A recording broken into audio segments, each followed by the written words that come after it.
biasanya bergerak dalam struktur logam.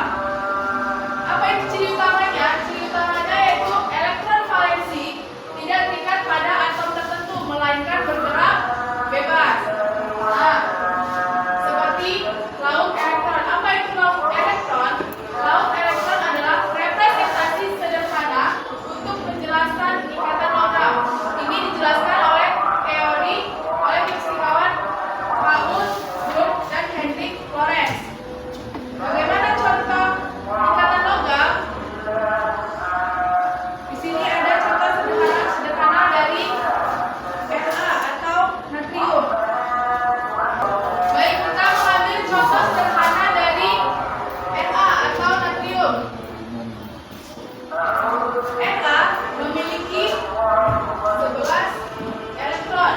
Untuk mencapai kestabilan oktet, kita harus melepas 1 elektron atau 1E negatif, sehingga Na menjadi Na positif.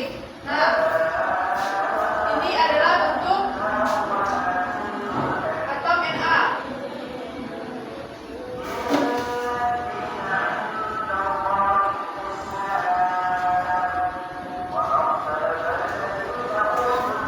Karena Na melepas elektron negatif, di sini masing-masing kita buat 1 elektron. Tanda titik ibaratkan 1 elektron yang dilepas oleh atom Na, sehingga Na menghasilkan Na positif.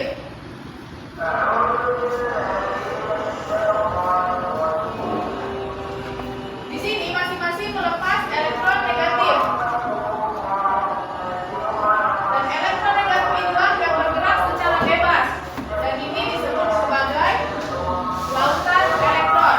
Nah, inilah yang disebut sebagai lautan elektron dalam ikatan logam.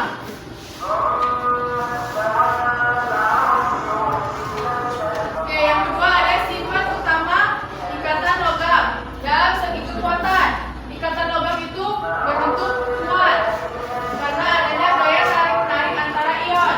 Contohnya apa? Contohnya besi atau Fe. Besi yang biasa digunakan dalam konstruksi bangunan. Dia sangat kuat walaupun sudah berkarat. Yang kedua, untuk konduktivitasnya.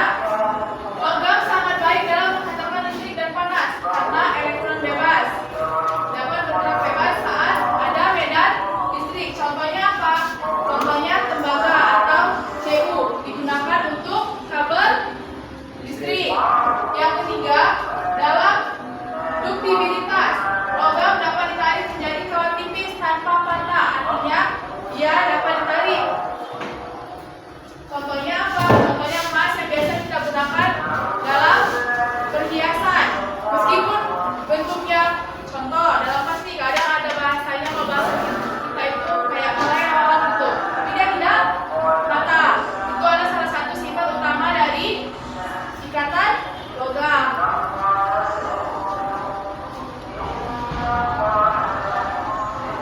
Nah, apa sih perbedaan ikatan logam, ikatan ionik, dan ikatan kovalen? Kita sudah belajar sebelumnya. Berdasarkan strukturnya yang pertama, kalau untuk ikatan logam yaitu elektron valensinya bergerak bebas, seperti laut elektron yang saya jelaskan tadi. Nah, sedangkan ikatan ionik, elektron dipindahkan sepenuhnya dari satu atom ke atom yang lain, ya. Dan yang ketiga, ikatan valensi ikatan kovalen.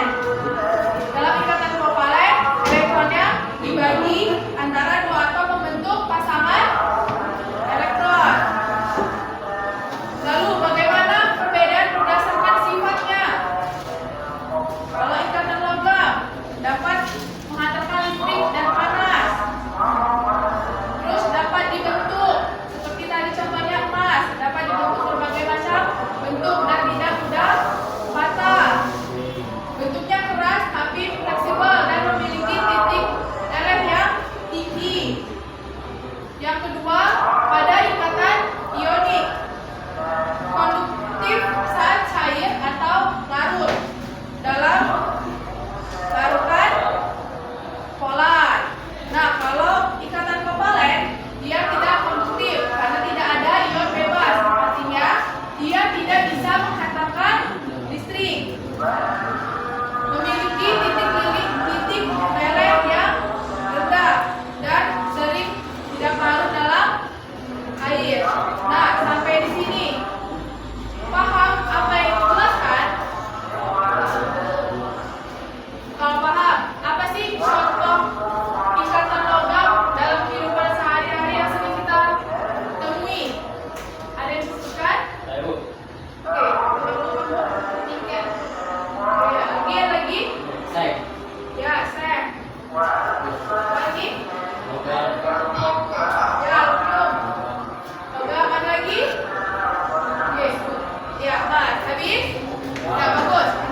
Seharusnya dalam pembelajaran ahli atau ke-10 solid itu It is time to kehidupan begin the sehari-hari content. kita sudah ada, jadi bisa kalian temui dalam kehidupan sehari-hari. Artinya kimia tidak jauh dalam kehidupan kita sehari-hari. Ya baik, sampai sini sudah paham ya? Ya, sebelum mengakhiri pembelajaran hari ini bisa dibawa doa. Berdiri.